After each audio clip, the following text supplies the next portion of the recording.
Cooking റീൽസിൻ്റെ പുതിയൊരു എപ്പിസോഡിലേക്ക് എല്ലാവർക്കും സ്വാഗതം. നമ്മളിന്നിവിടെ ചെയ്യാൻ പോകുന്നത് കക്കയിറച്ചി തോരനാണ്. അതിനാവശ്യമായിട്ടുള്ള ഇൻഗ്രീഡിയൻസ് എന്തൊക്കെയാണെന്ന് നമുക്ക് ഒരു ചെറിയ തേങ്ങയുടെ അരമുറി തേങ്ങ ചിരവിയത്, 2 സവാള, വെളുത്തുള്ളി, ഒരു ചെറിയ കഷ്ണം ഇഞ്ചി, ഒരു തണ്ട് വേപ്പില, 1/4 കിലോ കക്കയിറച്ചി, ഉപ്പും മഞ്ഞൾപ്പൊടിയും പച്ചമുളക് ഇട്ട് വേവിച്ചത്. മീഡിയം ഫ്ലെയിമിൽ ചൂടായ പാനിലേക്ക് ഒരു 4-5 ടേബിൾ സ്പൂൺ എണ്ണ ഒഴിച്ച് കൊടുക്കാം. അതിലേക്ക് 1 ടീസ്പൂൺ കടുക് ഇട്ട് പൊട്ടിച്ചെടുക്കാം. അതിലേക്ക് നമ്മൾ അരിഞ്ഞു വെച്ചിരുന്ന സവാള ഇട്ട് കൊടുക്കാം.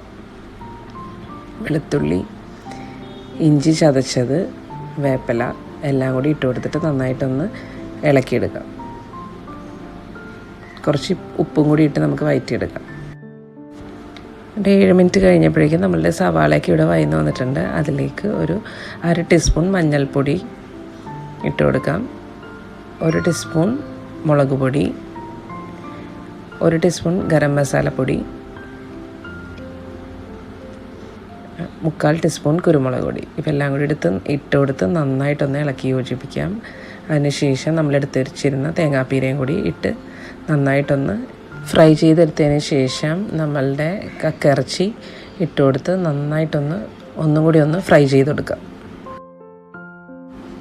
ഇനി ഫ്ലെയിം കുറച്ചും കൂടി മീഡിയത്തിൽ നിന്ന് കുറച്ചും കൂടി കൂട്ടി വെച്ചിട്ട് നമുക്കിത് നന്നായിട്ടൊന്ന് ഫ്രൈ ചെയ്തെടുക്കണം. ഇപ്പോൾ നമ്മളുടെ നല്ല ടേസ്റ്റി ആയിട്ടുള്ള കക്ക ഇറച്ചി തോരൻ ഇവിടെ റെഡിയായി വന്നിട്ടുണ്ട്. വീഡിയോ ഇഷ്ടപ്പെട്ടെന്നുണ്ടെങ്കിൽ ലൈക്ക് ചെയ്യുക, നിങ്ങളുടെ അഭിപ്രായങ്ങൾ കമൻറ്റിൽ അറിയിക്കണേ. എൻ്റെ ചാനൽ സബ്സ്ക്രൈബ് ചെയ്ത് തന്നെ സപ്പോർട്ട് ചെയ്യണേ. Thanks for watching.